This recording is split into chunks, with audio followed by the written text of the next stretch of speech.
그날의 기억이 아직도 선명합니다. 제사상 위에 놓인 편의점 도시락, 투명한 플라스틱 용기에 담긴 나물 반찬들과 전 몇 조각.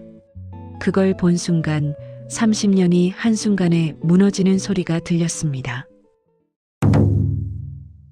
새벽 4시. 알람이 울리기도 전에 눈이 떠지는 건 30년째 변함없는 습관이었습니다. 시아버지 기일이 돌아오는 날이면 몸이 먼저 알아차리고 깨어나곤 했죠. 어둠 속에서 조용히 몸을 일으켰습니다. 옆에서 자고 있는 남편의 코 고는 소리가 규칙적으로 들려왔습니다.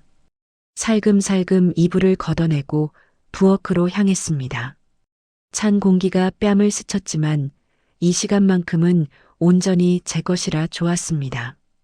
부엌 불을 켜자 어제 저녁부터 준비해둔 재료들이 싱크대 위에 가지런히 놓여 있었습니다. 시금치, 고사리, 도라지, 무. 하나하나 손질하며 골라낸 것들이었습니다. 시장 아주머니가 오늘따라 좋은 게 들어왔네요 라고 했던 그 무는 정말이지 속이 꽉 차 보였습니다. 올해도 시아버님께 정성껏 올려야지. 도마 위에 시금치를 올렸습니다. 뿌리 부분을 칼로 다듬고 누런 잎은 하나하나 떼어냈습니다. 30년 동안 같은 동작을 반복해왔지만 단 한 번도 대충 한 적이 없었습니다. 물이 끓기 시작하자 데친 시금치를 찬물에 헹궜습니다. 물기를 꼭 짜내고 참기름과 간장으로 무칩니다. 손끝에서 은은하게 퍼지는 참기름 향. 이 향기가 좋았습니다. 정성이 느껴지는 냄새라고 할까요? 고사리를 불려 삶고 도라지는 가늘게 찢어 쓴맛을 우려냈습니다. 무는 나박나박 썰어 동그랗게 모양을 잡았습니다. 제사상에 올라갈 음식은 모양부터가 달라야 한다고 시어머니께서 처음 제사를 준비하던 날 말씀하셨죠. 며느리, 제사상은 눈으로 먼저 드시는 거야. 정성이 보여야 해. 그 말씀을 가슴에 새기고 30년을 살았습니다. 잠깐만요. 혹시 구독 버튼 아직 안 누르셨다면 지금 한번 눌러주실래요? 여러분의 작은 클릭 하나가 저한테는 정말 큰 응원이 되거든요. 그럼 이제 본격적으로 이야기 시작해 볼게요. 오전 7시 나물 6가지가 완성되었습니다. 이제 전을 부칠 시간. 동태전, 동그랑땡, 호박전. 밀가루 반죽을 만들고 생선을 포를 떠서 하나하나 옷을 입혔습니다.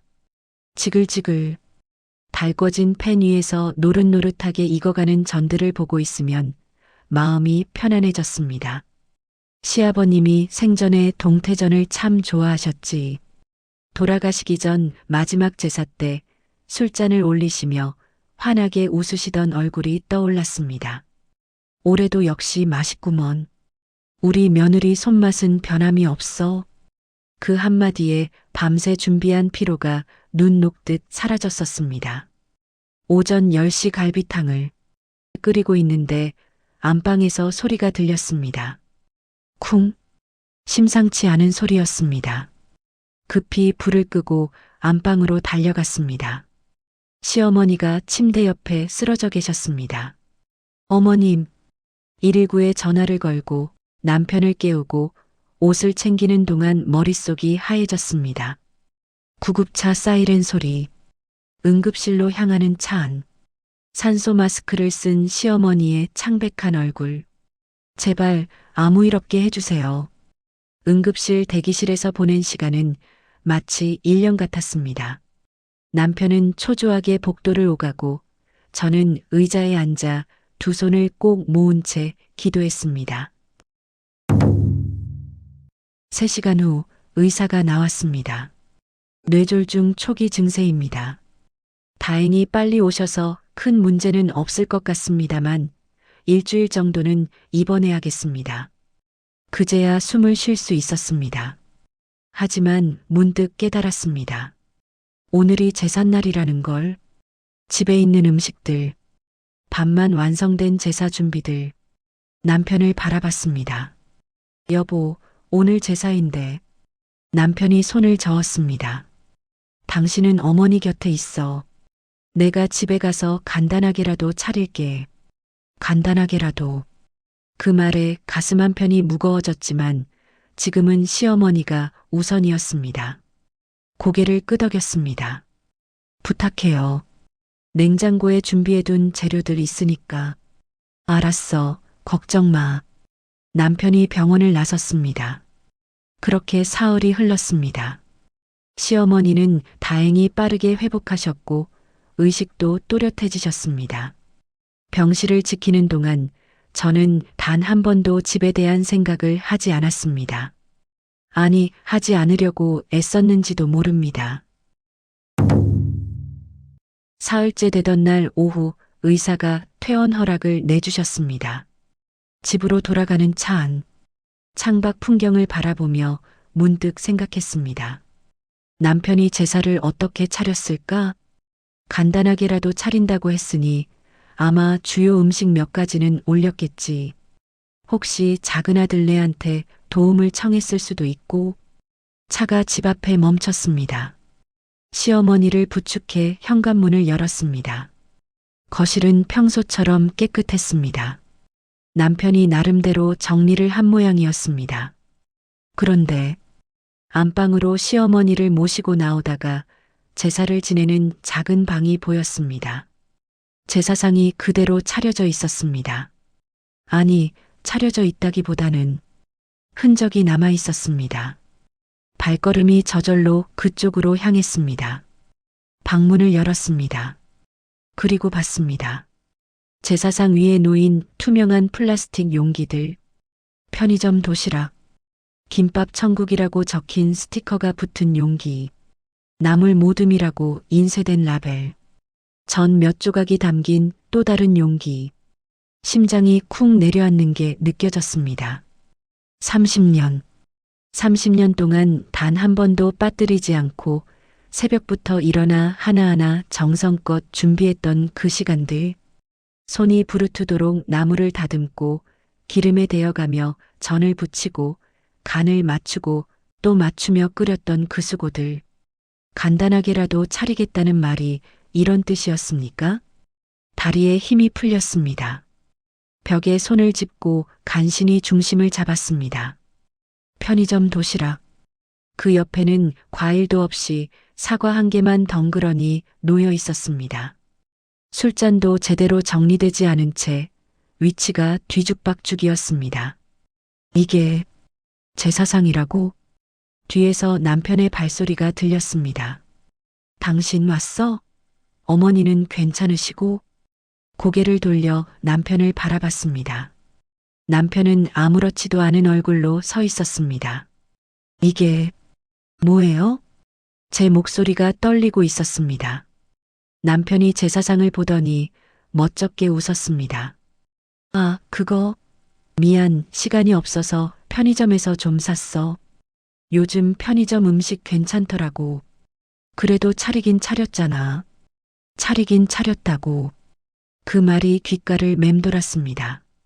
30년 동안의 정성이 새벽같이 일어나던 그 시간들이 손에 밴 참기름 냄새가 단 몇 글자로 뭉개지는 순간이었습니다.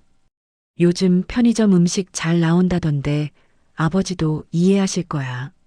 남편의 말이 이어졌지만 더 이상 아무것도 들리지 않았습니다. 그저 제사상 위에 놓인 투명한 플라스틱 용기만이 형광등 불빛을 받아 차갑게 반짝이고 있었습니다. 그날 밤 잠이 오지 않았습니다.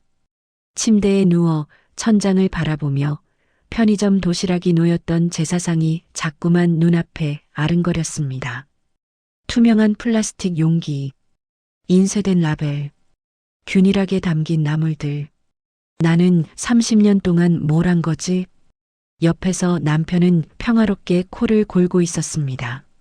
아무 일도 없었다는 듯이 이불을 걷어차고 일어났습니다. 부엌으로 가서 냉장고 문을 열었습니다. 제사 전날 준비해 두었던 재료들이 그대로 있었습니다. 시들어가는 시금치, 물기가 마른 고사리, 손도 대지 않은 무, 손으로 시금치를 집어들었습니다. 뿌리를 하나하나 다듬으며 노란 잎을 떼어냈던 그 시간. 새벽 4시의 고요함 속에서 느꼈던 그 평화로움.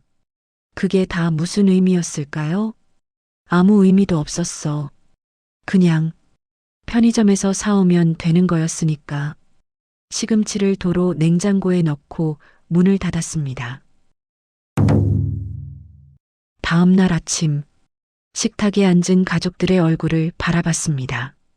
남편은 신문을 보며 토스트를 베어 물고 대학생인 딸아이는 휴대폰을 들여다보고 있었습니다.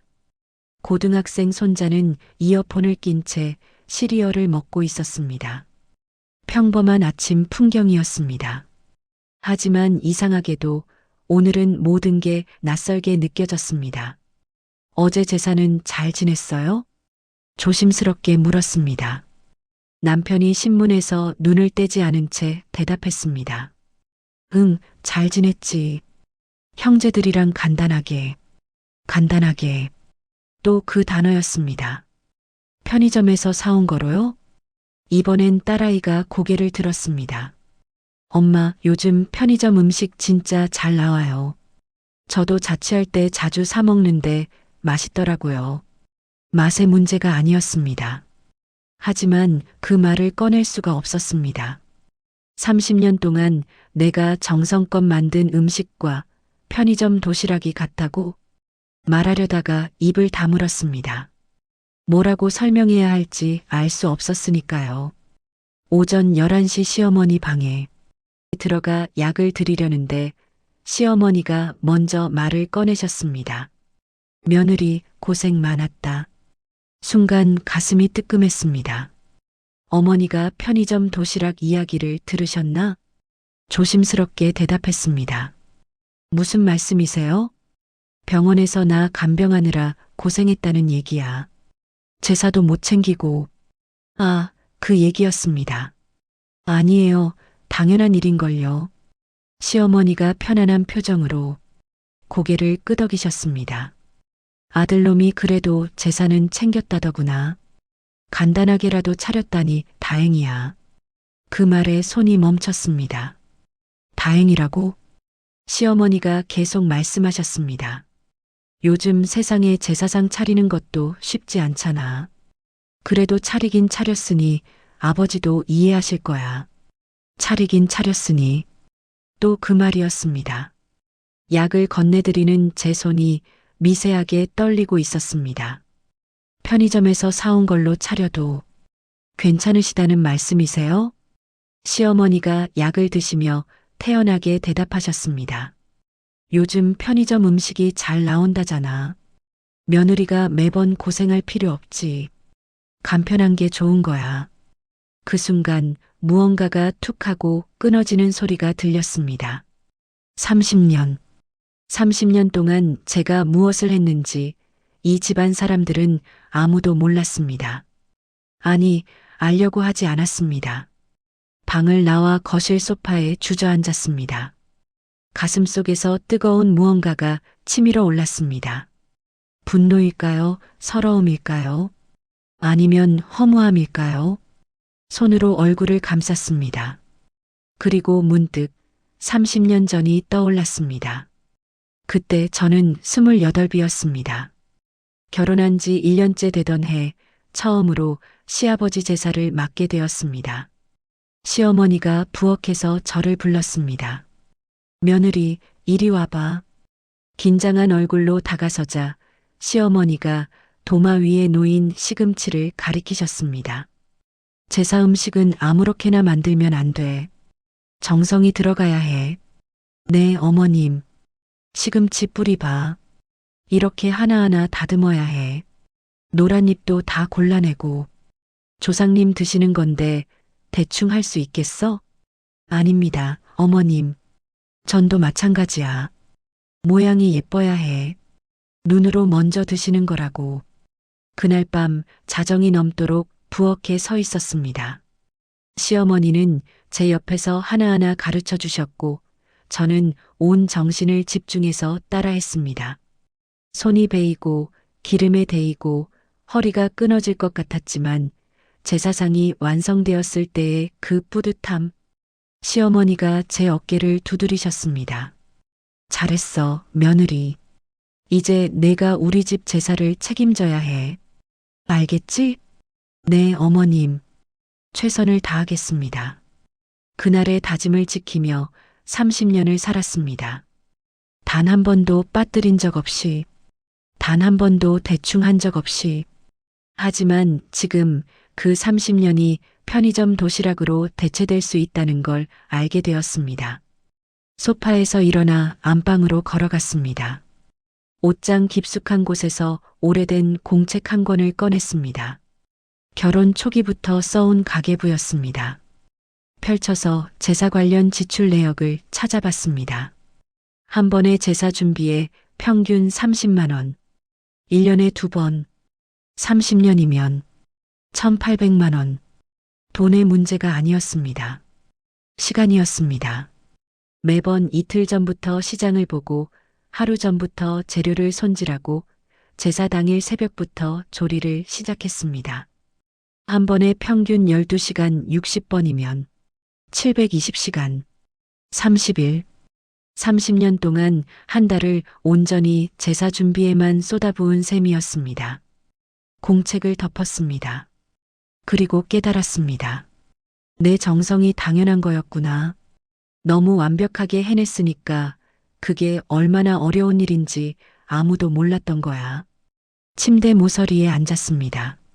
창밖을 바라보니 오후 햇살이 따스하게 비치고 있었습니다. 하지만 제 마음속은 겨울처럼 차가웠습니다. 이대로는 안 돼. 혼잣말이 저절로 새어나왔습니다. 이대로 살 수는 없었습니다.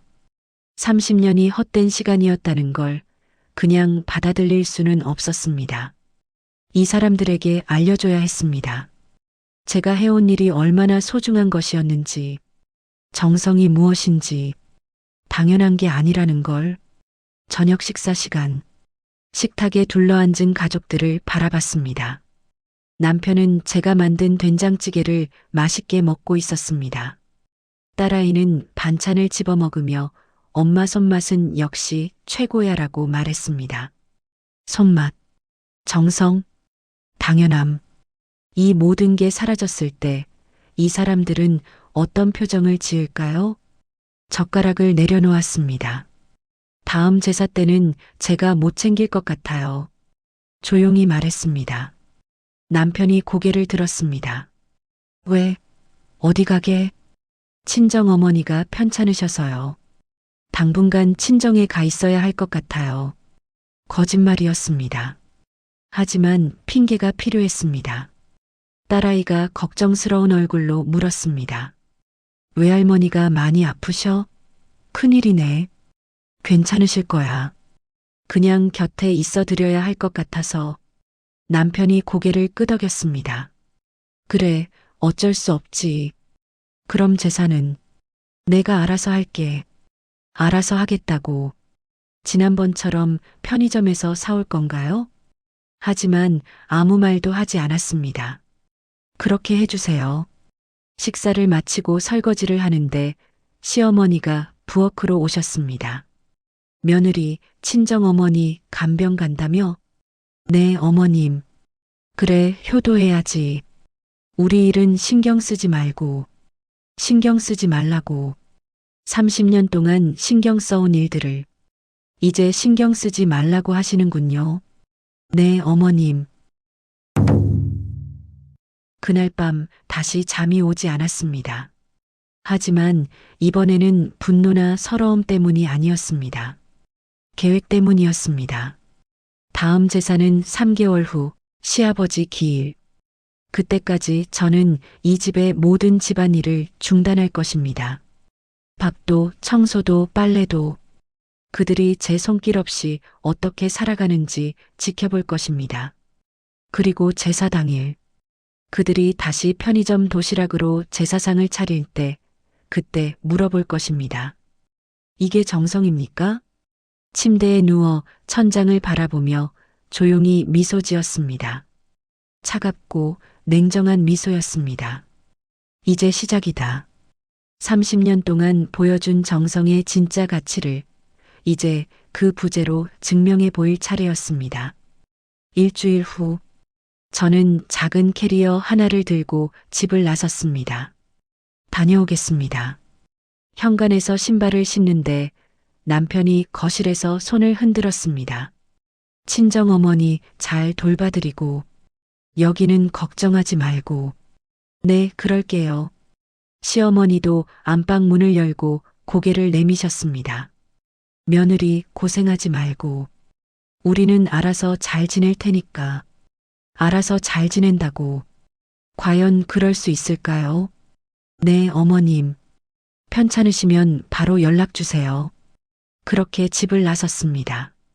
하지만 친정으로 가지 않았습니다. 근처 도서관으로 향했습니다.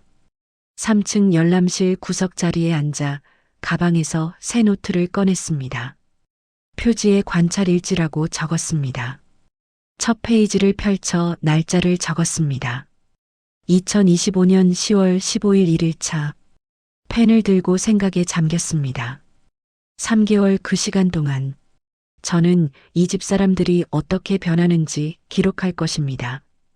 아침마다 차려주던 밥상이 사라졌을 때, 깨끗하게 정리된 집이 흐트러졌을 때, 다려진 옷이 없을 때, 냉장고가 비었을 때, 그들이 무엇을 느끼는지. 오후 5시 핸드폰이 울렸습니다. 남편이었습니다. 여보, 저녁은 어떻게 하지? 첫 번째 질문이 왔습니다. 냉장고에 반찬 있을 거예요. 밥만 하시면 돼요. 반찬이 김치밖에 없는데? 그럼 라면 끓여 드세요. 아니면 배달시키시거나. 잠시 침묵이 흘렀습니다. 알았어. 그럼 배달시킬게. 전화가 끊겼습니다. 노트에 적었습니다. 1일차 저녁 6시 남편 저녁 메뉴 문의. 해결 방법 배달 음식. 일주일이 지났습니다. 매일 오후 저는 집 근처 카페에 앉아 창밖을 바라보며 시간을 보냈습니다. 남편에게서 하루에 한두 통씩 전화가 왔습니다. 양말이 어디 있어? 세탁기 사용법 좀 알려줘. 설거지는 어떻게 하는 게 좋아? 하나하나 친절하게 알려줬습니다. 하지만 직접 해주지는 않았습니다. 노트가 조금씩 채워지기 시작했습니다. 3일차 거실에 빨래가 쌓여 있다고 함. 세탁 방법 안내. 5일차 설거지가 밀렸다는 하소연. 식기세척기 사용법 설명. 7일차 집이 지저분하다고. 불평. 청소기 위치 알려줌. 2주차 변화가 보이기 시작했습니다. 남편의 목소리에 피곤함이 묻어났습니다. 여보, 친정어머니는 좀 어떠세요? 언제쯤 돌아올 것 같아? 아직은 좀 더 있어야 할 것 같아요. 왜요? 아니, 그냥 집에 당신이 없으니까 좀 불편하네. 불편하다고. 30년 동안 제가 없었다면 매일 불편했을 텐데 이제야 느끼시는군요. 조금만 참아요. 제가 할 수 있는 건 다 알려드렸잖아요. 알긴 하는데 직접 하는 게 생각보다 힘들더라. 노트에 적었습니다. 14일차 남편 처음으로 힘들다는 표현 사용. 진전 있음. 3주차 딸아이에게서 전화가 왔습니다. 엄마, 아빠가 요즘 피곤해 보여. 괜찮아? 왜? 무슨 일 있어? 회사 갔다 오면 집안일 하느라 힘들어 하시더라. 맨날 배달 음식만 먹는 것도 지겹다고 하고. 배달 음식이 지겹다고. 제가 매일 만든 집밥의 소중함을 이제 느끼는 건가요? 아빠한테 당분간 좀 불편하겠지만 참으라고 해. 외할머니가 더 중요하잖아. 그건 그렇지. 알았어, 엄마. 전화를 끊고 미소가 지어졌습니다. 계획대로 되고 있었습니다. 4주차 카페에 앉아 있는데 손자에게서 메시지가 왔습니다. 할머니 김치찌개 생각나요. 언제 와요? 손자 17살짜리 고등학생이 처음으로 할머니 음식을 그리워하고 있었습니다. 평소엔 이어폰을 끼고 묵묵히 밥만 먹던 아이가 답장을 보냈습니다. 조금만 기다려.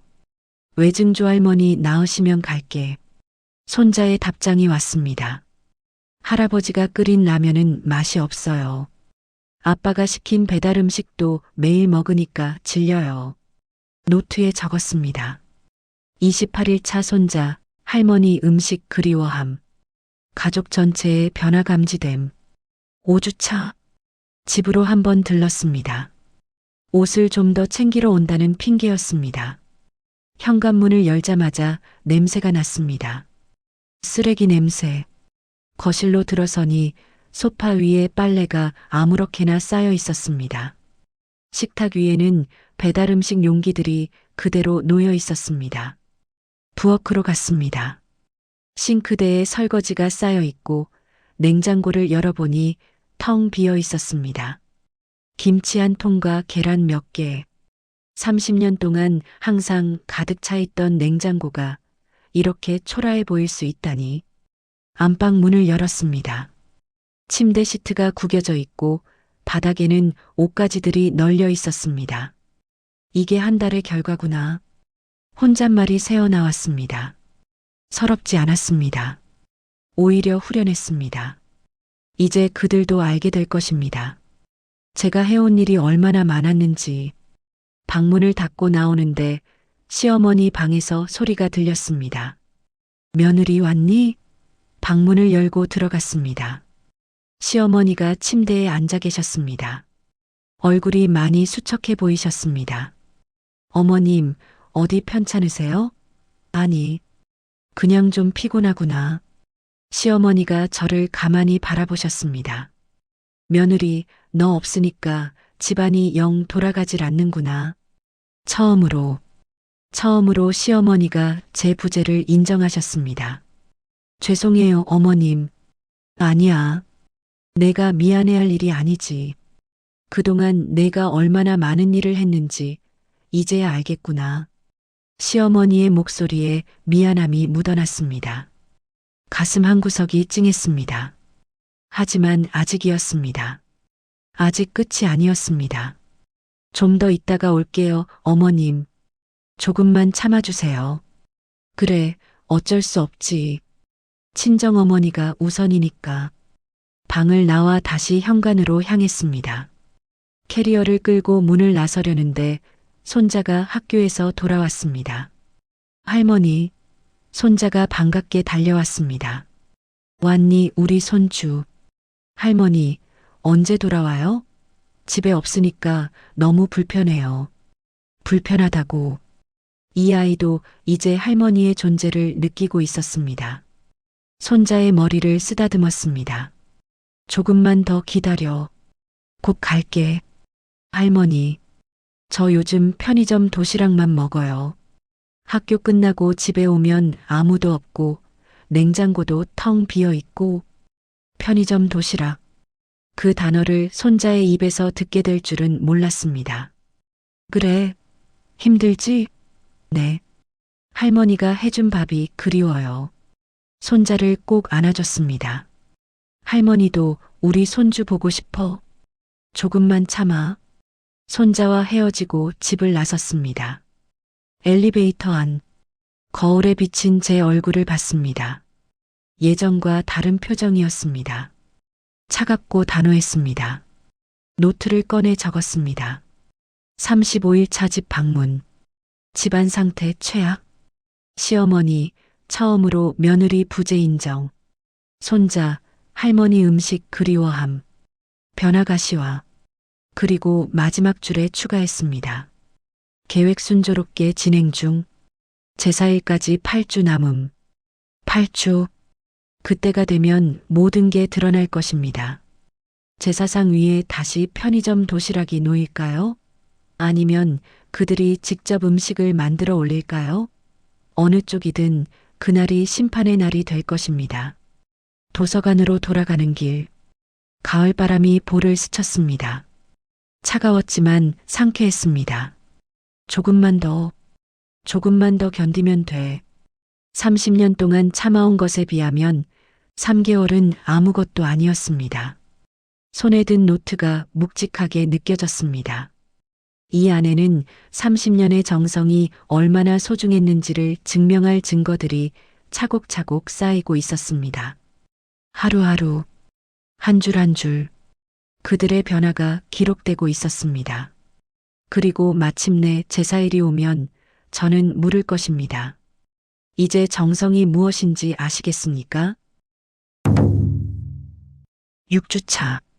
카페 창가에 앉아 노트를 펼치고 있는데 딸아이에게서 전화가 왔습니다. 엄마, 큰일 났어. 목소리가 다급했습니다. 왜? 무슨 일이야? 할머니가 부엌에서 쓰러지셨대. 지금 아빠가 모시고 병원 가는 중이야. 순간 가슴이 철렁 내려앉았습니다. 뭐라고? 어머님이? 응. 아침에 직접 요리하시려다가 어지러워서 쓰러지셨대. 크게 다치진 않으셨는데. 전화를 끊고 급히 가방을 챙겼습니다. 계획이고 뭐고 없었습니다. 시어머니가 다치셨다는데 가만히 있을 수 없었습니다. 병원 응급실. 숨을 헐떡이며 도착하니 남편이 복도에서 기다리고 있었습니다. 어떻게 됐어요? 크게 다친 건 아니래. 그냥 과로에 현기증이 온 거라고. 혈압도 좀 올랐고. 어머님이 왜 부엌에서? 남편이 난처한 표정을 지었습니다. 그게 어머니가 직접 음식을 만들어 보시겠다고. 당신 없이도 할 수 있다고 우기셔서. 가슴이 뜨끔했습니다. 시어머니 병실로 들어갔습니다. 침대에 누워 계신 시어머니의 손에는 밴드가 붙어 있었습니다. 어머님, 시어머니가 눈을 뜨고 저를 보셨습니다. 그리고 쓴웃음을 지으셨습니다. 며느리 왔구나. 어머님 괜찮으세요? 어디 많이 다치셨어요? 별거 아니야. 그냥 칼에 손을 좀 베었어. 시어머니의 손을 잡았습니다. 60년 넘게 이 집안을 지켜온 손이었습니다. 하지만 부엌 일을 직접 한 건 며느리가 들어온 이후 처음이었을 겁니다. 왜 그러셨어요? 편찮으신데. 시어머니가 한숨을 쉬셨습니다. 너 없으니까 집안이 엉망이더구나. 애들은 맨날 배달 음식만 시켜 먹고 손주는 편의점 도시락으로 때우고 내가 봐도 안쓰러워서 내가 해보려고 했지. 근데 막상 부엌에 서니까 뭘 어떻게 해야 할지 모르겠더라. 시금치 하나 다듬는 것도 전 하나 부치는 것도 다 너가 하던 일이었는데. 시어머니의 목소리가 떨렸습니다. 30년 동안 너한테만 맡겨놓고 나는 그게 당연한 줄만 알았어. 며느리가 하는 게 당연하다고 생각했지. 눈시울이 뜨거워졌습니다. 어머님, 미안하다, 며느리. 그동안 내가 얼마나 고생했는지 이제야 알겠구나. 30년 만에 듣는 말이었습니다. 시어머니의 손을 꼭 잡았습니다. 괜찮습니다, 어머님. 제가 해야 할 일이었어요. 아니야. 당연한 게 아니었어. 내가 너무 무심했구나. 시어머니가 눈물을 글썽이셨습니다. 그 순간 병실 문이 열렸습니다. 작은 아들 내외가 들어왔습니다. 어머님 괜찮으세요? 작은 아들이 다가와 시어머니 손을 잡았습니다. 그런데 작은 며느리 제 동서가 저를 보더니 차가운 표정을 지었습니다. 형수님 오셨네요. 그래 왔어. 동서가 팔짱을 끼고 저를 바라봤습니다. 어머님이 이렇게 되신 게 다 누구 때문인지 아세요? 갑작스러운 공격이었습니다. 무슨 말이야? 형수님이 집을 비우니까 어머님이 무리하신 거잖아요. 아무리 친정 어머니가 편찮으시다지만 한 달 넘게 집을 비우는 게 말이 돼요? 그건 시어머니도 편찮으신데 며느리가 곁에 있어야 하는 거 아니에요? 요즘 며느리들은 정말. 동서의 말에 가슴이 답답해졌습니다. 남편이 끼어들었습니다. 그만해, 동생. 당신 어머니 일이 있어서 그런 거잖아. 오빠도 참 한가하시네요. 형수님 없으니까 집안이 얼마나 엉망인데. 맨날 배달 음식에 빨래는 쌓이고 보다 못해. 제가 며칠 전에 청소하러 갔었어요. 동서가 한 번도 우리 집 청소를 한 적이 없는데 갑자기 왜 그랬을까요? 시어머니가 말씀하셨습니다. 작은 며느리 그만해라.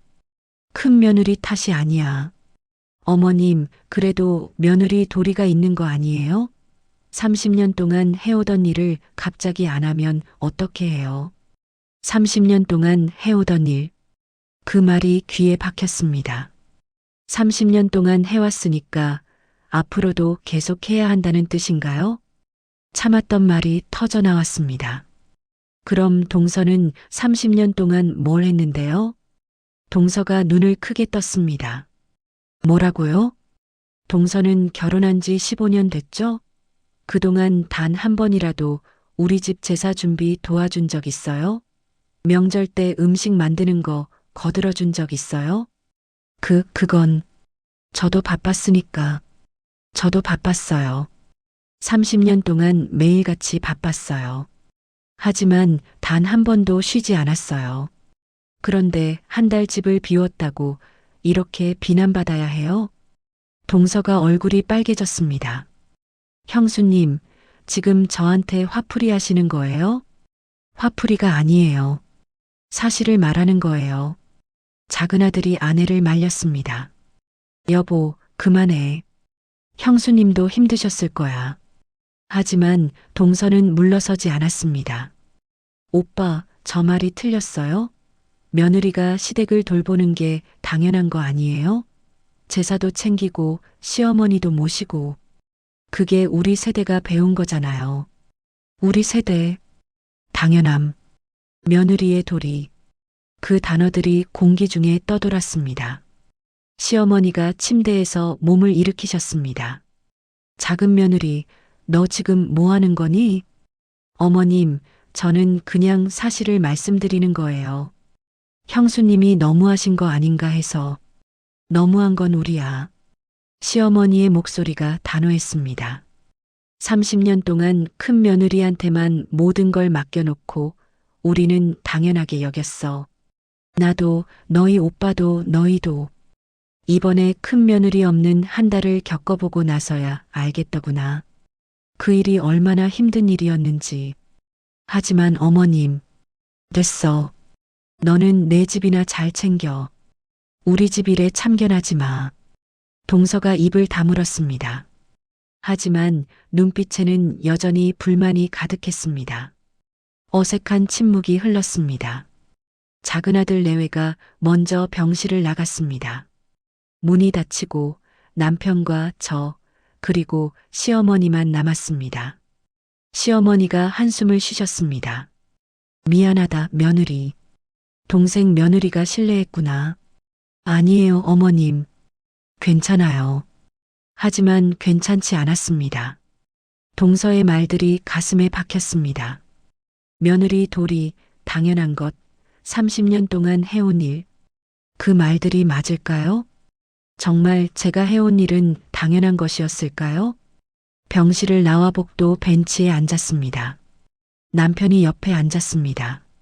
미안해. 동생네가 쓸데없는 말을 했어. 당신 없는 한 달이 정말 힘들었어. 나도 이제야 알겠어. 당신이 얼마나 많은 일을 해왔는지. 남편이 처음으로 제 손을 잡았습니다. 고마웠어, 여보. 30년 동안. 그 말에 눈물이 핑 돌았습니다. 하지만 아직이었습니다. 아직 제사가 남아 있었습니다. 여보, 다음 달 제사는 어떻게 할 거예요? 남편이 잠시 말을 멈췄습니다. 그게 어떻게 하면 좋을까?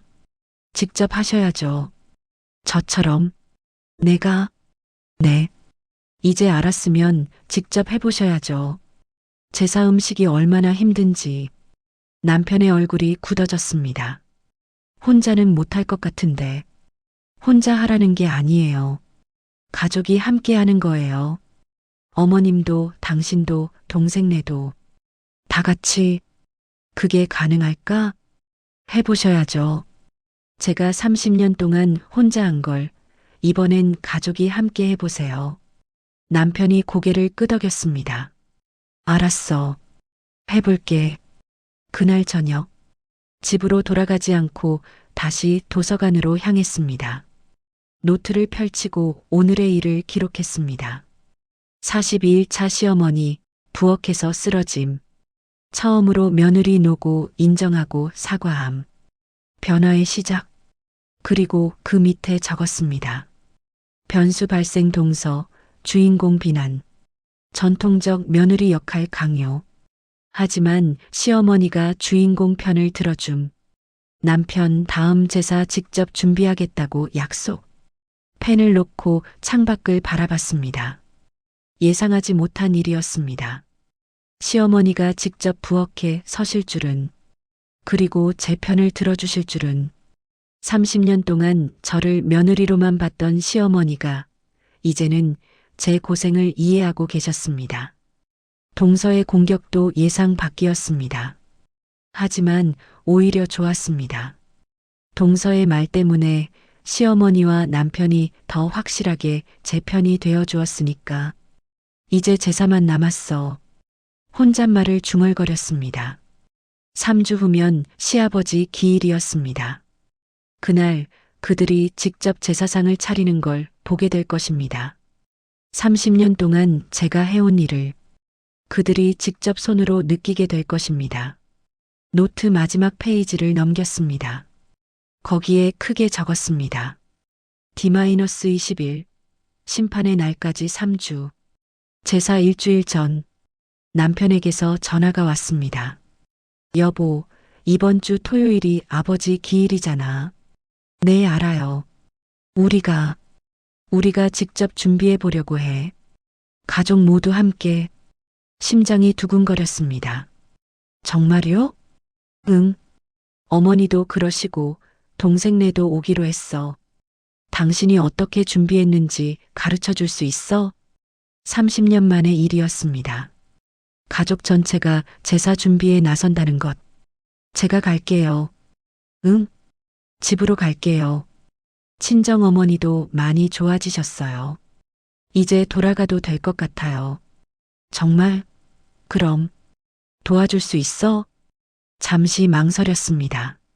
도와준다는 건 다시 예전으로 돌아간다는 뜻일까요? 아니었습니다. 이번엔 달랐습니다. 도와주는 게 아니라 가르쳐 드릴게요. 어떻게 하는 건지. 그래, 그렇게 하자. 고마워, 여보. 전화를 끊고 노트를 펼쳤습니다. 마지막 기록을 적었습니다.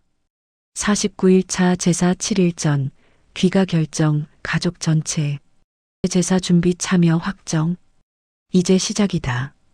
목요일 오후, 캐리어를 끌고 집 현관문을 열었습니다. 다녀왔습니다. 거실에서 남편이 달려나왔습니다. 왔어? 친정어머니는 괜찮으시고? 네, 많이 좋아지셨어요. 남편의 얼굴이 밝아졌습니다. 하지만 동시에 긴장한 기색도 보였습니다. 부엌으로 갔습니다. 한 달 반 만에 보는 제 부엌이었습니다.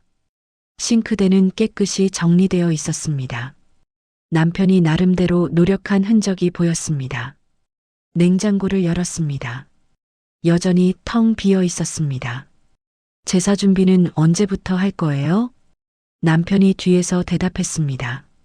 내일부터 하려고. 토요일이 제사니까 금요일에 장 보고 준비하면 될까? 고개를 저었습니다. 안 돼요. 최소한 이틀은 있어야 해요. 이틀이나? 제사 음식은 하루 만에 준비할 수 있는 게 아니에요. 재료 손질하고 미리 준비할 것들하고 시간이 필요해요. 남편의 얼굴이 굳어졌습니다. 그럼 내일부터 해야 하는구나.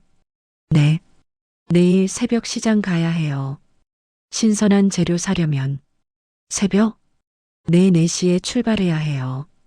남편이 눈을 크게 떴습니다. 4시? 그렇게 일찍? 30년 동안 제가 그렇게 했어요. 남편이 아무 말도 하지 못했습니다. 그날 저녁 시어머니 방으로 갔습니다. 어머님 왔습니다. 시어머니가 반갑게 맞아주셨습니다. 왔구나, 며느리. 친정어머니 괜찮으시니? 네, 어머님. 건강 많이 회복하셨어요. 시어머니가 제 손을 잡으셨습니다. 며느리, 이번 제사는 우리가 직접 해보려고 해. 내가 가르쳐 주겠니? 시어머니의 눈빛에 진심이 담겨 있었습니다. 그러시겠다니 감사합니다, 어머님. 아니야. 내가 감사하지. 30년 동안 내게만 맡겨놓고 한 번도 고맙다는 말 제대로 못했구나. 이번에 직접 해보면서 내가 얼마나 대단한 사람인지 식구들한테 보여주고 싶구나. 눈시울이 뜨거워졌습니다. 열심히 가르쳐 드릴게요. 어머님, 금요일 새벽 4시 알람이 울렸습니다. 일어나 부엌으로 가니 남편이 이미 옷을 입고 기다리고 있었습니다. 준비됐어? 남편이 고개를 끄덕였습니다. 하지만 얼굴에 피곤함이 역력했습니다. 가죠. 차를 몰고 전통시장으로 향했습니다. 새벽 시장은 활기로 가득했습니다. 상인들이 물건을 펼쳐놓고 새벽부터 장을 보러 온 사람들로 북적였습니다. 여기서 뭘 사야 해? 남편이 물었습니다. 일단 나물부터. 시금치, 고사리, 도라지, 무, 그리고 생선이랑 고기. 1시간 동안 시장을 돌며 재료를 샀습니다. 남편이 무거운 짐을 들고 따라왔습니다. 매번 이렇게 했어? 네. 혼자서? 네. 남편이 말없이 짐을 들고 걸었습니다. 집으로 돌아오니 오전 7시였습니다. 부엌 식탁에 재료들을 쏟아놓았습니다. 시어머니가 방에서 나오셨습니다. 오셨구나. 내가 뭘 도와줄까? 앉아 계세요, 어머님. 제가 시범을 보여드릴게요. 싱크대 앞에 섰습니다. 시금치를 집어들었습니다. 이렇게 뿌리를 다듬고요. 노란 잎은 하나하나 떼어내야 해요. 천천히 자세하게 보여줬습니다. 남편과 시어머니가 지켜봤습니다. 너무 정성스럽구나. 시어머니가 중얼거리셨습니다. 정성이 들어가야 맛있어요, 어머님. 1시간 동안 시금치를 손질했습니다. 그리고 남편에게 건넸습니다. 이제 당신이 해봐요. 나를? 네. 직접 해봐야 아니까요. 남편이 조심스럽게 시금치를 집어들었습니다. 서툰 손놀림으로 뿌리를 다듬었습니다. 노란 잎을 떼어냈습니다. 10분이 지나도 한 줌밖에 못했습니다. 이게 이렇게 오래 걸리는 거였어? 네. 6가지 나물 다 손질하면 2시간은 걸려요. 남편이 한숨을 쉬었습니다. 오전 내내 나물을 손질했습니다. 남편, 시어머니, 그리고 저. 셋이서 나란히 부엌에 앉아 묵묵히 재료를 다듬었습니다. 이상한 기분이었습니다. 30년 동안 혼자 하던 일을 이제 가족과 함께 하고 있다는 게. 오후 2시 나물 손질이 끝났습니다. 이제 삶고 무치는 작업이 남았습니다. 쉬었다가 할까요? 남편이 물었습니다. 고개를 저었습니다. 아니요. 지금 해야 해요. 내일은 전 부치고 탕 끓이고 해야 하니까. 내일도 이렇게 해야 해? 내일은 더 바빠요. 남편의 얼굴이 창백해졌습니다. 저녁 8시 나물 6가지가 완성되었습니다. 냉장고에 정성스럽게 담아 넣었습니다. 남편이 소파에 주저앉았습니다. 다리가 후들거려 하루 종일 서 있었더니 30년 동안 매번 그랬어요. 조용히 말했습니다. 남편이 저를 올려다봤습니다. 미안해. 정말 몰랐어. 다음 날 토요일 제사 당일 새벽부터 다시 부엌에 불이 들어왔습니다. 이번엔 작은 아들네도 왔습니다. 동서가 어색한 얼굴로 인사했습니다. 형수님, 오늘 배우러 왔어요. 놀라웠습니다. 그렇게 비난하던 동서가 제사 준비에 참여하러 온 것이었습니다. 그래, 고마워. 부엌에 가족들이 모였습니다. 남편, 시어머니, 작은아들, 동서, 그리고 손자까지 5명이 좁은 부엌을 가득 채웠습니다. 자, 이제 전을 부쳐야 해요. 동태전, 동그랑땡, 호박전, 밀가루 반죽을 만들었습니다. 동서에게 건넸습니다. 한번 해봐. 동서가 조심스럽게 생선에 반죽을 입혔습니다. 팬 위에 올렸습니다. 지글지글, 노릇노릇하게 익어가는 전. 와, 내가 했다. 동서가 신기한 듯 웃었습니다. 그 모습을 보며 저도 모르게 미소가 지어졌습니다. 오전 11시 전, 부치기가 한창이었습니다. 갑자기 연기가 피어올랐습니다. 아! 동서가 다급하게 소리쳤습니다. 전이 타고 있었습니다. 급히 불을 끄고 팬을 치웠습니다. 시커멓게 탄 전이 팬에 붙어 있었습니다. 미안해요, 형수님. 제가 불 조절을 잘못했어요. 괜찮아. 다시 하면 돼. 하지만 속으로는 조급해지고 있었습니다. 제사 시작까지 6시간. 아직 탕도 안 끓였고 과일도 안 깎았고 상차림도 안 했습니다. 제 시간에 끝낼 수 있을까? 불안함이 밀려왔습니다. 남편이 옆에서 말했습니다. 여보, 우리가 하는 거니까 조금 늦어져도 괜찮아. 아버지도 이해하실 거야. 고개를 끄덕였습니다. 하지만 가슴 한구석이 답답했습니다. 30년 동안 단 한 번도 늦춘 적 없었는데 오후 3시 부엌은 전쟁터가 되었습니다. 저는 반쯤 탔고 탕은 간이 맞지 않고 과일은 모양이 들쭉날쭉했습니다. 식탁 위에는 재료들이 어지럽게 널려 있었습니다. 손자가 거실에서 소리쳤습니다. 할머니, 제사 몇 시에 시작해요? 5시란다. 지금 3시인데 괜찮아요? 괜찮지 않았습니다. 전혀 괜찮지 않았습니다. 시어머니가 의자에 앉아 한숨을 쉬셨습니다. 이렇게 힘든 줄 몰랐구나. 동서도 지친 얼굴로 팬 앞에 서 있었습니다. 남편은 탕을 끓이며 식은땀을 흘리고 있었습니다. 그 모습들을 보며 마음이 복잡해졌습니다. 이게 제가 원했던 건가요? 가족들이 힘들어하는 모습을 보는 게 아니었습니다. 제가 원했던 건 그들이 제 노고를 이해하는 것이었습니다. 그리고 이제 그들은 이해하고 있었습니다. 오후 4시 30분, 제사 시작 30분 전, 상차림이 절반도 안 끝났습니다. 작은아들이 말했습니다. 형님, 이거 편의점 가서 몇 가지 사올까요? 시간이 너무 없는데. 편의점. 그 단어를 듣는 순간 모든 게 멈춘 것 같았습니다. 다시 돌아온 것일까요? 처음으로 돌아가는 건가요? 남편이 동생을 말렸습니다. 안 돼.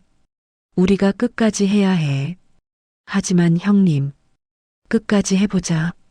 늦어지더라도. 남편의 목소리에 결기가 담겨 있었습니다. 그 순간 제 안에서 무언가가 무너졌습니다. 냉정하게 지켜보려 했던 마음이, 차갑게 계산하려 했던 계획이, 제가 도와드릴게요. 입 밖으로 말이 나왔습니다. 모두가 저를 바라봤습니다. 함께해요. 우리 가족 모두.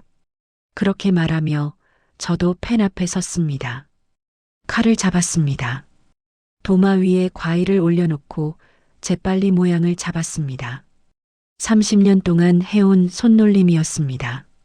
손이 기억하고 있었습니다. 동서, 그 전 뒤집어. 네, 형수님.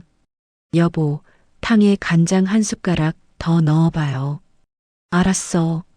어머님, 이 나물 그릇에 담아주세요. 그래, 며느리. 부엌이 일사불란하게 돌아가기 시작했습니다.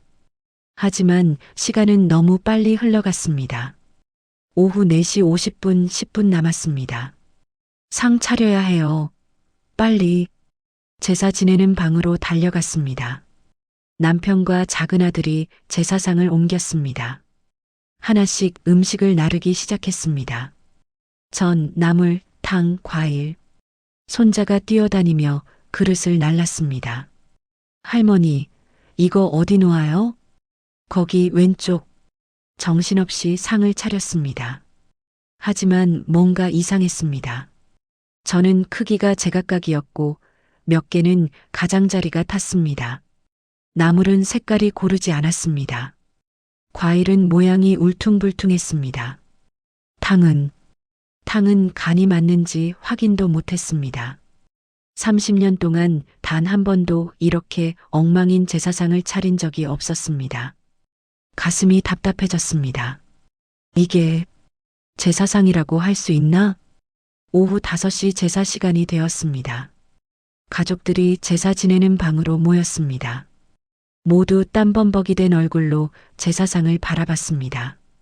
침묵이 흘렀습니다. 남편이 먼저 입을 열었습니다. 정말 열심히 했는데. 목소리에 실망감이 묻어났습니다. 작은 아들이 한숨을 쉬었습니다. 형님, 이거 너무 엉망인 것 같은데요. 차라리 편의점에서. 또 그 말이었습니다. 편의점. 그 순간 제 안에서 무언가가 터졌습니다. 그만하세요. 목소리가 커졌습니다. 모두가 저를 바라봤습니다. 편의점에서 사오면 뭐예요? 그게 정성인가요? 손이 떨렸습니다. 당신들이 오늘 하루 종일 얼마나 힘들었는지 알아요? 새벽부터 일어나서 시장 가고 재료 손질하고 요리하고 손도 베이고 기름에도 데이고 다리는 후들거리고 눈물이 핑 돌았습니다. 그게 바로 제가 30년 동안 해온 일이에요. 더 이상 참을 수가 없었습니다. 완벽하지 않아도 괜찮아요. 전이 좀 타도 나물색이 고르지 않아도 과일 모양이 예쁘지 않아도 이 안에는 당신들의 정성이 들어있어요. 목이 메었습니다. 오늘 하루 종일 온 가족이 함께 만든 이 음식들이요.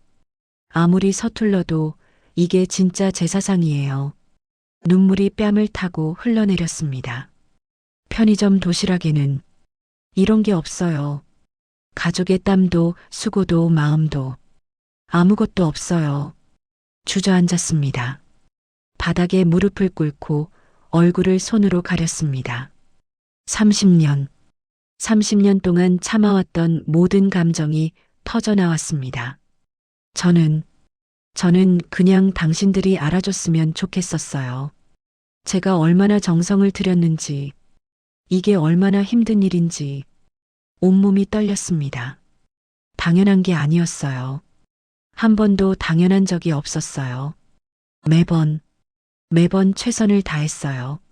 남편이 다가와 제 어깨를 감쌌습니다. 미안해. 정말 미안해, 여보. 남편의 목소리도 떨리고 있었습니다.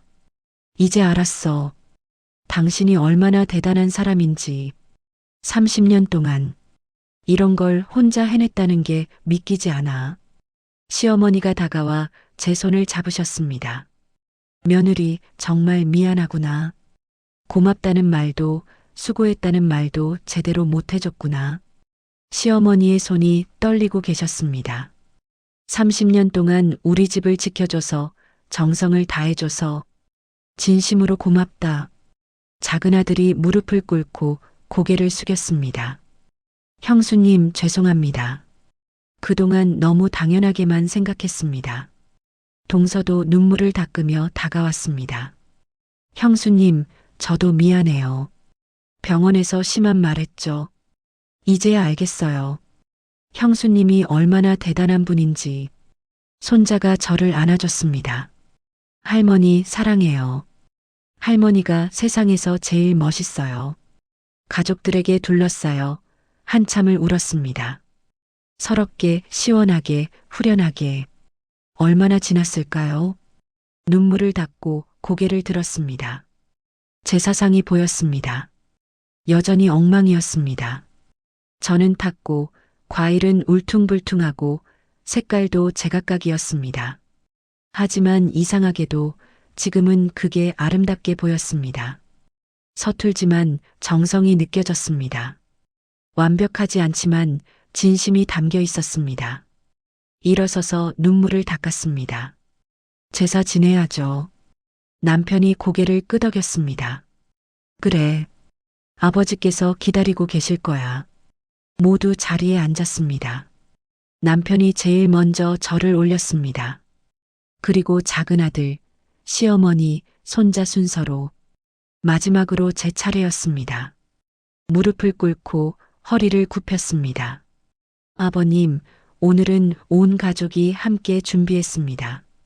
서툴지만 정성만큼은 가득 담았습니다. 마음속으로 말씀드렸습니다. 절을 올리고 일어섰습니다. 남편이 술을 따르고 수저를 올렸습니다. 촛불이 흔들렸습니다. 조용한 방 안에서 가족들의 숨소리만 들렸습니다. 그리고 문득 이상한 생각이 들었습니다. 시아버지께서 웃고 계실 것 같다는, 완벽한 제사상보다 온 가족이 함께 정성껏 준비한 이 서툰 제사상이 더 기쁘실 것 같다는. 제사가 끝나고 상을 물렸습니다. 음복을 나누는 시간. 남편이 탕을 떠서 맛을 봤습니다. 간이 좀 싱거운데? 작은 아들이 웃었습니다. 형님이 만드신 거잖아요. 그래도 먹을 만한데요? 동서가 전을 집어들었습니다. 이거 제가 부친 거예요. 좀 탔지만 그래도 맛은 있어요.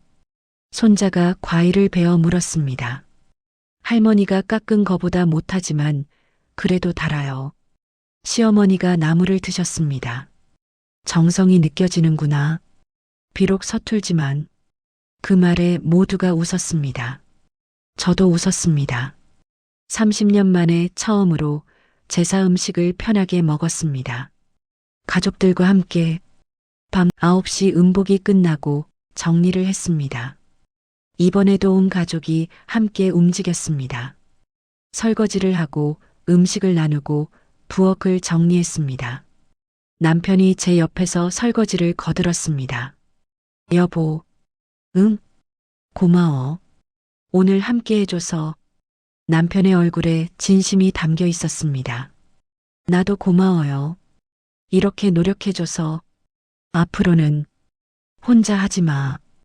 우리가 함께 할게. 정말요? 응. 다음 제사 때도 명절 때도 당신 혼자 떠맡게 하지 않을게. 눈물이 또 핑 돌았습니다. 하지만 이번엔 참지 않았습니다. 그냥 흘려보냈습니다. 행복한 눈물을. 정리를 마치고 거실에 둘러앉았습니다. 시어머니가 말씀하셨습니다. 오늘 정말 힘들었구나. 하루 종일 서 있었더니 다리가 후들거린다. 작은 아들이 웃었습니다.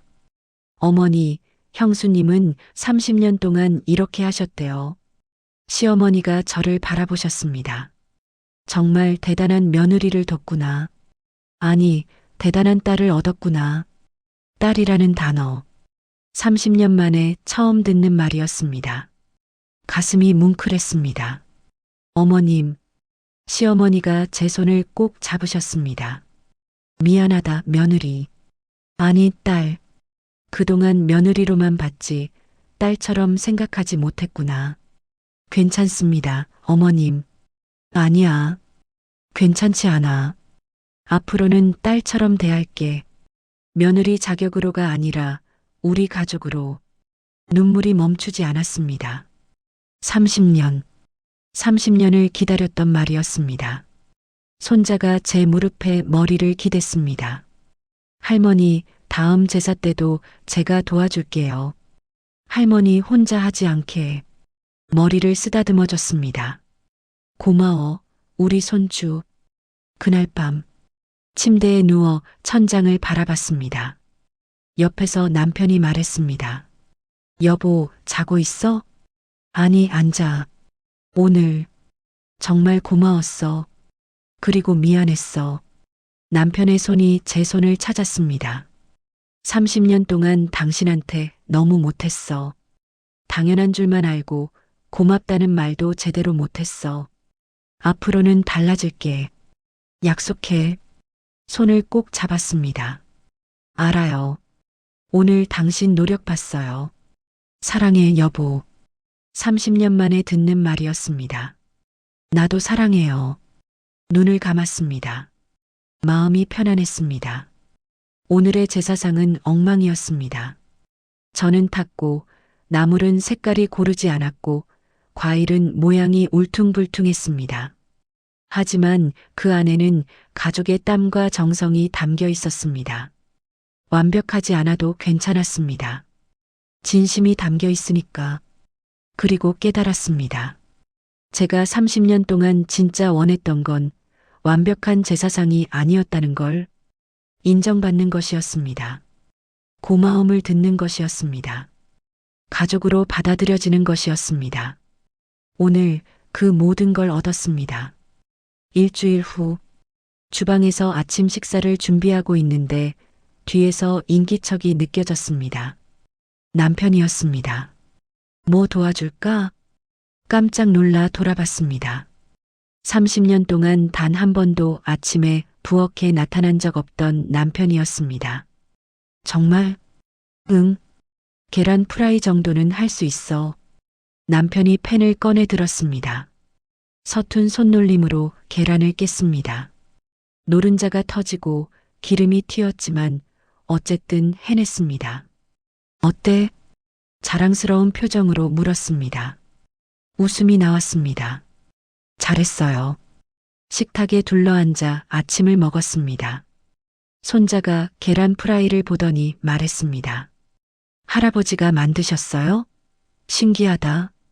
그래, 할아버지도 이제 요리 좀 배우는 중이란다. 남편이 멋쩍게 웃었습니다. 시어머니도 밥상을 받으시며 미소 지으셨습니다. 이제야 제대로 된 가족 같구나. 며칠 후 동서에게서 전화가 왔습니다. 형수님, 이번 주말에 저희 집으로 오실 수 있어요? 왜? 제가 음식 좀 배우고 싶어서요. 형수님한테. 놀라웠습니다. 그렇게 며느리의 도리를 강조하던 동서가 요리를 배우고 싶다니. 그래, 갈게. 주말 작은 아들네 집. 동서가 앞치마를 두르고 기다리고 있었습니다. 형수님, 와주셔서 감사해요. 뭐 배우고 싶은데? 김치찌개요. 형수님, 김치찌개가 정말 맛있더라고요. 저도 남편이랑 아이들한테 해주고 싶어요. 부엌에 나란히 서서 천천히 가르쳐 줬습니다. 김치 썰는 법, 고기 볶는 법, 육수 내는 법. 동서가 진지한 얼굴로 메모하며 따라했습니다. 형수님, 이거 30년 동안 혼자 하셨다는 게 믿기지 않아요. 그냥 해야 할 일이라고 생각했어. 대단하세요, 진짜. 저는 1시간도 힘든데. 김치찌개가 완성되었습니다. 함께 맛을 봤습니다. 와, 맛있다. 제가 만든 건데도 맛있어요. 동서가 신기해하며 웃었습니다. 그 모습을 보며 마음이 따뜻해졌습니다. 2주일 후 시어머니가 저를 부르셨습니다. 며느리, 아니 딸. 잠깐 이리 와봐. 안방으로 들어갔습니다. 시어머니가 오래된 상자 하나를 꺼내 놓으셨습니다. 이걸 정리하려고 하는데 같이 좀 봐주겠니? 상자를 열었습니다. 오래된 사진들과 편지들이 가득했습니다. 하나씩 꺼내보며 시어머니가 말씀하셨습니다. 이건 우리 결혼식 사진이고 이건 애들 어렸을 때 추억을 나누는 시간이었습니다. 그런데 상자 맨 밑에서 누렇게 바랜 봉투 하나가 나왔습니다. 봉투 겉면에 시어머니 이름이 적혀 있었습니다. 시어머니가 봉투를 보시더니 얼굴이 굳어졌습니다. 이게 여기 있었구나. 뭔데요, 어머님? 여보가 내 시아버지가 돌아가시기 전에 쓴 편지야. 손이 떨렸습니다. 시아버지, 30년 전 저를 며느리로 맞아주시고 항상 따뜻하게 대해주셨던 분. 시어머니가 봉투를 뜯으셨습니다. 오래된 편지지를 꺼내 펼쳤습니다. 그리고 천천히 읽기 시작하셨습니다. 여보, 이 편지를 읽을 때쯤이면 나는 아마 이 세상에 없겠지요. 시어머니의 목소리가 떨렸습니다. 마지막으로 당신에게 부탁하고 싶은 게 있어. 우리 큰며느리 말이요. 가슴이 두근거렸습니다. 그 아이는 정말 대단한 사람이요. 우리 집에 온 지 얼마 안 됐는데 벌써 온 집안을 돌보고 있어. 새벽부터 일어나 밥을 짓고 정성껏 음식을 만들고 집안을 정리하고. 시어머니가 말을 멈추고 눈물을 닦으셨습니다. 계속 읽으셨습니다. 하지만 당신은 그 아이를 며느리로만 대하고 있어. 당연히 해야 할 일이라고 생각하고 있어. 내가 부탁하고 싶은 건 그 아이를 며느리가 아니라 딸로 봐주시오. 우리 딸처럼 아껴주고 고맙다는 말도 자주 해주시오. 시어머니가 흐느끼기 시작하셨습니다. 그 아이가 하는 일은 당연한 게 아니오. 모두 정성과 사랑이 담긴 일이오. 그걸 알아주시오. 편지를 읽는 시어머니의 목소리가 점점 작아졌습니다. 만약 내가 없는 동안 그 아이가 힘들어하거든 꼭 안아주시오. 그리고 말해주시오. 고맙다고 사랑한다고. 마지막 문장이었습니다. 우리 며느리는, 아니, 우리 딸은 세상에서 가장 소중한 사람이요. 시어머니가 편지를 내려놓으셨습니다. 그리고 저를 바라보셨습니다. 눈물로 범벅이 된 얼굴로. 미안하다, 딸. 여보가 이렇게까지 부탁했는데 나는 30년 동안 못 지켰구나. 시어머니가 제 손을 잡으셨습니다. 너를 며느리로만 봤어. 딸로 보지 못했어. 당연하게만 생각했어. 어머님, 이제라도 말할게. 고맙다, 딸아. 사랑한다. 시어머니가 저를 꼭 안아주셨습니다. 30년 만에 처음으로 며느리가 아닌 딸로서 안아주시는 것이었습니다. 눈물이 쏟아졌습니다. 시어머니 품에 안겨 한참을 울었습니다. 시아버님이 그렇게 생각하셨다는 걸 몰랐어요. 나도 이 편지를 잊고 있었어.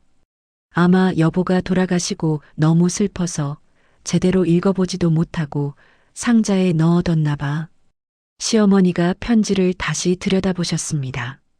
30년이 지나서야 읽게 되었네. 30년 늦은 깨달음이구나. 아니에요, 어머님. 지금이라도 알게 된 게 다행이에요. 손을 잡고 한참을 앉아 있었습니다. 시간이 멈춘 것 같았습니다. 문득 시아버지가 생각났습니다. 생전에 늘 저를 따뜻하게 대해주시던 모습. 제사 때마다 올해도 역시 맛있구먼 하시며 웃으시던 얼굴. 마지막 제사가 되었던 그날 제 손을 잡으시며 하셨던 말씀. 며느리, 아니 우리 딸. 항상 고맙네. 그때는 무심코 들었던 말이었습니다. 하지만 지금 생각해보니 그게 시아버지의 진심이었습니다. 저를 딸로 봐주셨던 것이었습니다. 어머님, 시아버님께 제사 지낼 때 이 편지 올려드리면 안 될까요? 시어머니가 고개를 끄덕이셨습니다. 그래, 그러자. 여보도 기뻐하실 거야. 그날 저녁, 가족들을 거실에 모았습니다. 남편, 딸, 손자, 그리고 작은 아들네까지. 시어머니가 편지를 꺼내 들으셨습니다. 너희 아버지가 그리고 너희 할아버지가 30년 전에 남긴 편지가 있다. 모두가 집중했습니다. 시어머니가 편지를 천천히 읽으셨습니다. 처음부터 끝까지. 편지를 다 듣고 난 후 침묵이 흘렀습니다. 남편이 먼저 눈물을 닦았습니다. 아버지, 그렇게 생각하고 계셨구나. 작은 아들도 고개를 숙였습니다. 형수님, 정말 죄송합니다. 저희가 너무 몰랐습니다. 손자가 제게 다가와 안겼습니다. 할머니, 증조 할아버지도 할머니를 딸이라고 하셨어요. 저도 할머니가 진짜 할머니라고 생각해요. 혈연 같은 거 상관없어요. 가슴이 뭉클했습니다. 딸이 제 어깨에 머리를 기댔습니다. 엄마 사랑해요. 세상에서 제일 멋진 엄마예요.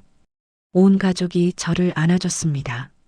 며느리가 아닌 딸로, 며느리가 아닌 엄마로, 며느리가 아닌 할머니로, 그리고 무엇보다 가족으로 30년, 30년을 기다렸던 순간이었습니다. 그날 밤 시아버지 영정 앞에 편지를 놓았습니다. 그리고 향을 피웠습니다. 조용히 절을 올렸습니다. 아버님, 이제야 알았습니다. 아버님이 얼마나 저를 아껴주셨는지 30년 동안 지켜봐 주셔서 감사합니다. 마음속으로 말씀드렸습니다. 향 연기가 피어올랐습니다. 그 연기가 마치 시아버지의 미소처럼 느껴졌습니다. 잘했다, 딸아. 그런 말씀이 들리는 것 같았습니다. 남편이 옆에 와서 함께 절을 올렸습니다. 아버지, 늦었지만 이제라도 아버지 말씀 잘 지키겠습니다. 우리 아내를, 아니, 우리 딸을 소중히 모시겠습니다. 시어머니도 오셨습니다. 여보, 30년 늦었지만 이제야 당신 부탁을 지키게 됐어요. 우리 딸을 이제 제대로 대할게요. 온 가족이 영정 앞에 모였습니다. 그리고 함께 절을 올렸습니다. 촛불이 흔들렸습니다. 따뜻한 바람이 불어오는 것 같았습니다. 시아버지가 웃고 계시는 것 같았습니다. 창밖을 보니 보름달이 떠 있었습니다. 밝고 환한 달빛이 방 안을 비추고 있었습니다. 30년의 어둠이 걷히고 드디어 빛이 들어오는 순간이었습니다. 남편이 제 손을 잡았습니다. 고마워, 여보. 30년 동안 우리 가족을 지켜줘서 손을 꼭 잡았습니다. 나도 고마워요. 이제라도 알아줘서. 그리고 깨달았습니다. 편의점 도시락 사건은 30년 동안 쌓였던 당연함을 깨뜨리고 진짜 정성의 가치를 알게 해준 축복이었다는 걸. 만약 그 일이 없었다면 저는 영원히 인정받지 못했을지도 모릅니다. 만약 그 일이 없었다면 가족들은 영원히 깨닫지 못했을지도 모릅니다. 그래서 이제는 그 편의점 도시락에도 감사했습니다. 제 30년의 정성을 깨닫게 해준 계기였으니까.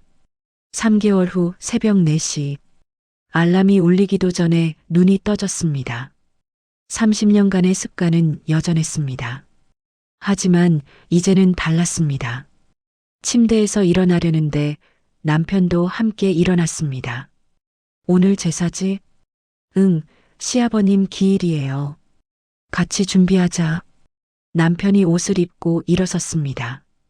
함께 부엌으로 갔습니다. 어둠 속에서 불을 켰습니다. 익숙한 부엌이었지만 이제는 혼자가 아니었습니다. 내가 뭘 도와줄까? 시금치 좀 다듬어줘요. 알았어.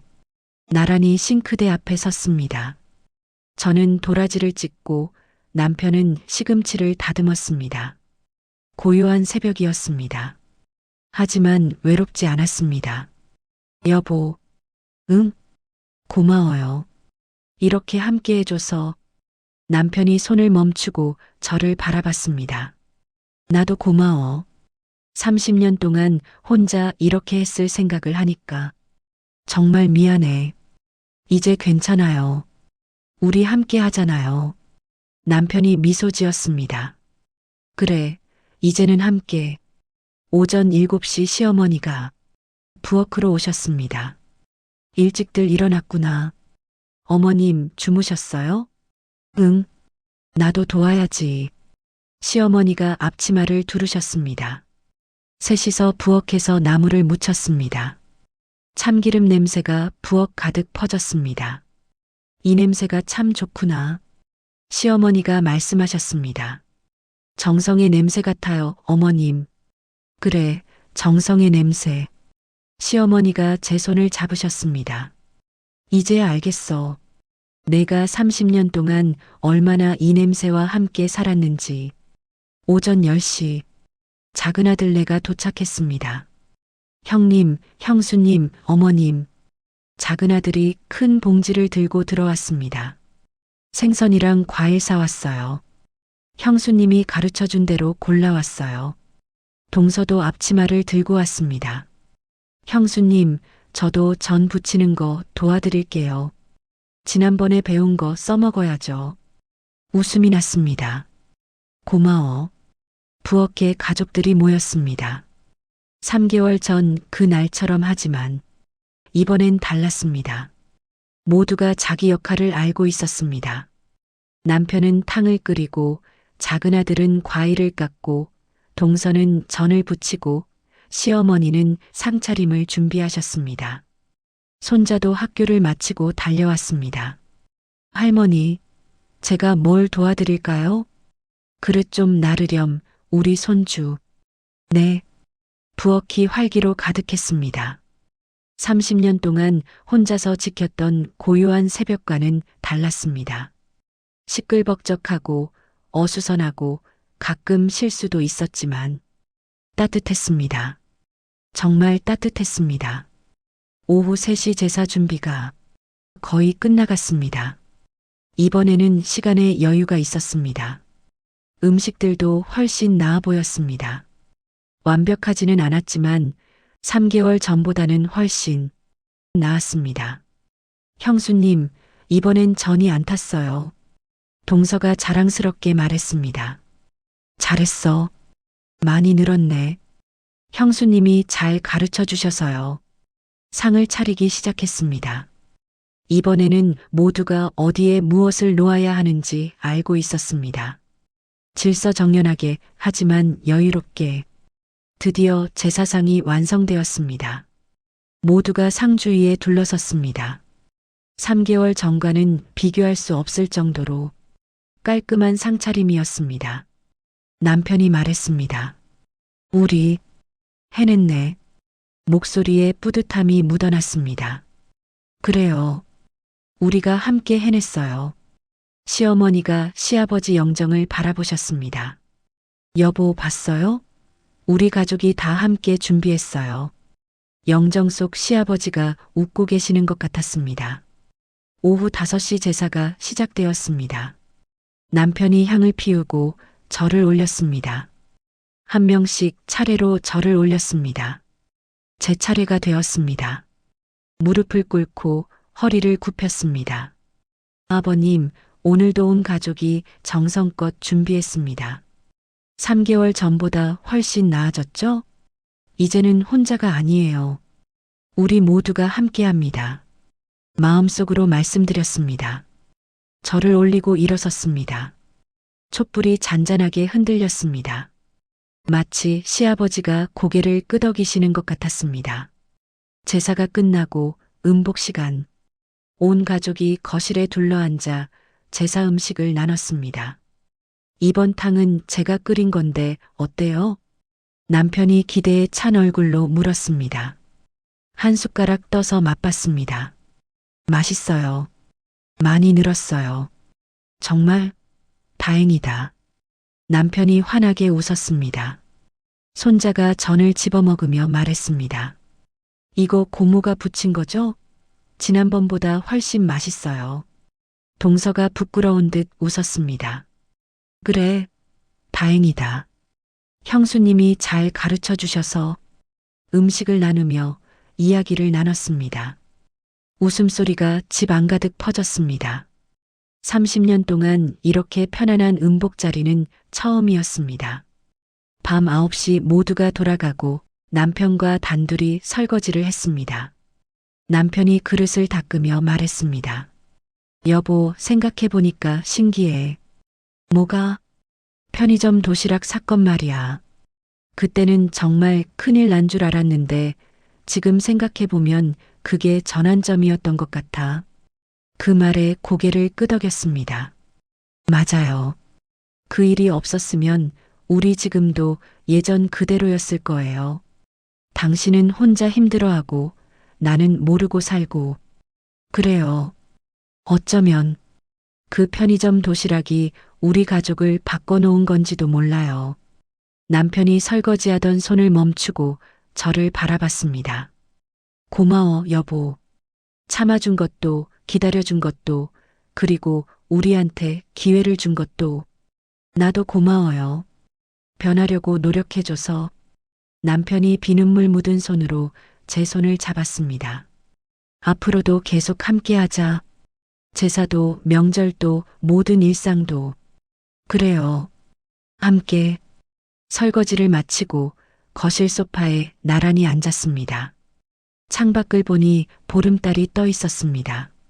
3개월 전 시아버지 편지를 읽던 그날도 보름달이었습니다.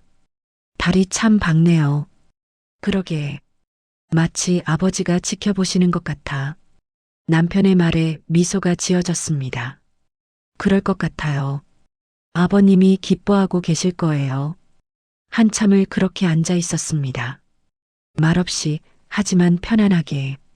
문득 30년 전이 떠올랐습니다. 28배 저는 이 집에 며느리로 들어왔습니다. 설렘과 두려움을 안고 이 문턱을 넘었습니다. 그리고 30년 동안 며느리로만 살았습니다. 아니, 살아야 한다고 생각했습니다. 하지만 이제는 달랐습니다. 저는 며느리가 아니었습니다. 딸이었습니다. 아내였습니다. 엄마였습니다. 할머니였습니다. 그리고 무엇보다 이 가족의 일원이었습니다. 30년이 걸렸지만 마침내 제자리를 찾았습니다. 남편이 물었습니다. 뭘 생각해? 그냥 행복하다는 생각이요. 나도 그래. 남편이 제 어깨에 머리를 기댔습니다. 앞으로 30년도 이렇게 살자. 웃음이 났습니다. 30년은 무슨. 우리 그때 90 넘어요. 그래도 좋지 뭐. 90까지도 함께 하는 거야. 그래요. 함께.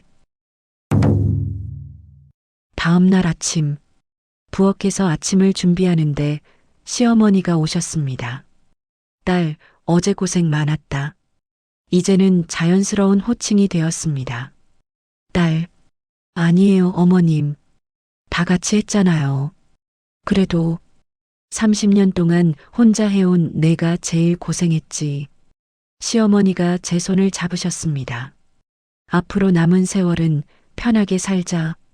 내가 하고 싶은 것도 하고 쉬고 싶을 때는 쉬고.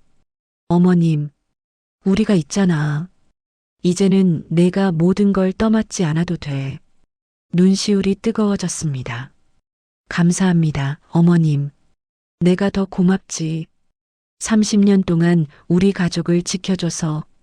시어머니가 저를 꼭 안아주셨습니다. 따뜻한 아침 햇살이 부엌으로 쏟아져 들어왔습니다. 일주일 후 친구를 만났습니다. 오랜만에 카페에서 차를 마시며 이야기를 나눴습니다. 요즘 표정이 정말 밝아졌어. 무슨 좋은 일 있어? 친구가 물었습니다.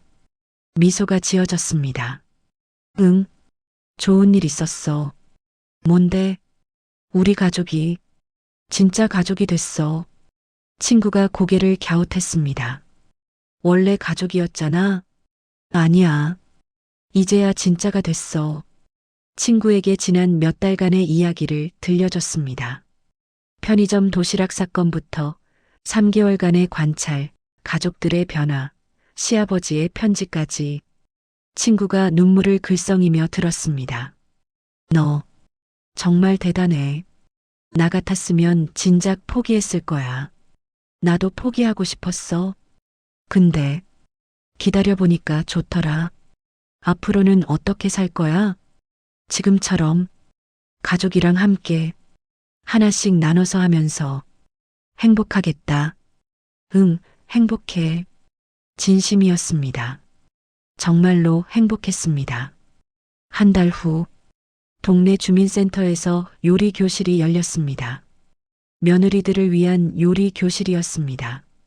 강사는 바로 저였습니다. 오늘은 제사 음식 만드는 법을 배워보겠습니다. 10명의 며느리들이 앞치마를 두르고 앉아 있었습니다. 제사 음식은 정성이 제일 중요합니다. 하지만 혼자 하기엔 너무 힘들죠. 모두가 고개를 끄덕였습니다. 그래서 오늘은 어떻게 하면 가족과 함께 준비할 수 있는지도 알려드릴게요. 수업을 진행하며 제 경험을 나눴습니다. 30년 동안 혼자 해왔던 것, 그리고 이제는 가족과 함께하게 된 것. 며느리들이 진지하게 들었습니다. 몇몇은 눈물을 훔쳤습니다. 아마 저와 비슷한 상황에 있는 사람들이었을 것입니다. 수업이 끝나고 한 며느리가 다가왔습니다. 선생님, 저도 20년 동안 혼자 제사 준비했어요. 오늘 이야기 들으니까 위로가 되네요. 그녀의 손을 잡았습니다. 혼자가 아니에요. 우리가 있잖아요. 그녀가 눈물을 흘렸습니다. 그리고 저도 함께 울었습니다. 서로의 고생을 이해하는, 같은 길을 걸어온 사람들끼리의 눈물이었습니다. 계절이 바뀌었습니다. 가을에서 겨울로, 겨울에서 봄으로. 어느덧 1년이 흘렀습니다. 다시 시아버지 기일이 돌아왔습니다. 이번에도 온 가족이 모였습니다. 하지만 이제는 모두가 익숙했습니다. 누가 시키지 않아도 각자 자기 역할을 알고 움직였습니다. 남편은 탕을, 작은 아들은 과일을, 동서는 전을, 시어머니는 상차림을, 그리고 저는 그들을 바라보며 미소 지었습니다. 이제는 지휘자가 아니라 함께하는 연주자였습니다. 제사상이 완성되었습니다. 완벽했습니다. 1년 전의 완벽함과는 다른 새로운 완벽함이었습니다. 한 사람의 정성이 아니라 가족 모두의 정성이 담긴 완벽함이었습니다. 제사를 지내고 음복을 나누며 남편이 말했습니다. 1년 전 이맘때 우리 참 힘들었지? 모두가 웃었습니다. 그러게요. 전 타고 탕은 간이 안 맞고. 동서가 말했습니다. 하지만 그게 전환점이었어요. 시어머니가 말씀하셨습니다. 이제 우리는 진짜 가족이 됐으니까. 손자가 덧붙였습니다. 모두가 고개를 끄덕였습니다. 그리고 저를 바라봤습니다. 할머니 덕분이에요. 엄마 덕분이야. 형수님 덕분입니다. 딸 덕분이지. 여러 호칭이 들렸지만 모두 같은 의미였습니다. 사랑, 감사, 가족. 눈물이 핑 돌았습니다. 하지만 이번엔 슬픈 눈물이 아니었습니다. 행복한 눈물이었습니다. 그날 밤 창밖을 바라보며 혼잣말을 중얼거렸습니다. 이제야 제대로 된 가족이 된 것 같네. 30년이 걸렸습니다. 편의점 도시락이라는 작은 사건이 모든 걸 바꿔놓았습니다. 당연함을 깨뜨렸고 진심을 끌어냈고 가족을 만들었습니다. 이제 저는 알았습니다.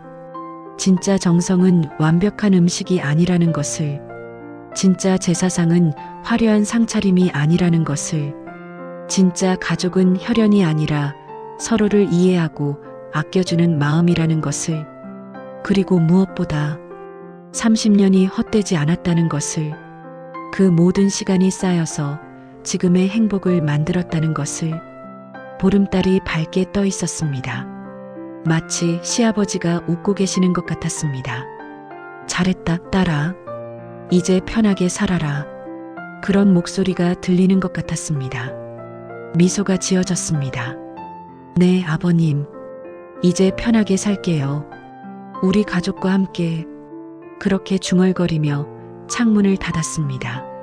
내일은 또 새로운 하루가 시작될 것입니다. 하지만 이제는 혼자가 아닙니다. 가족과 함께입니다. 그리고 그것만으로 충분했습니다.